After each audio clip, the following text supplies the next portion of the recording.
Өмүрбек Текебаевдин 1,5 жылдан ашын убакыттан кийин түрмөдөн жатак абагына которулуу мүмкүнчүлүгү бар. Бул жөнүндө маалыматты бүгүн Азаттыкка жаза аткаруу мамлекеттик кызматынын өкүлдөрү тастыкташты. Бул тууралуу Азаттык билдирди.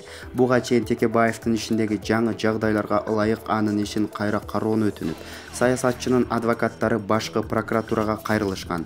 Башкы прокуратура Текебаевдин адвокаттары көрсөткөн жагдайлар соттун жүрүшүндө каралган деп ишти кайра кароодон баш тарткан болчу.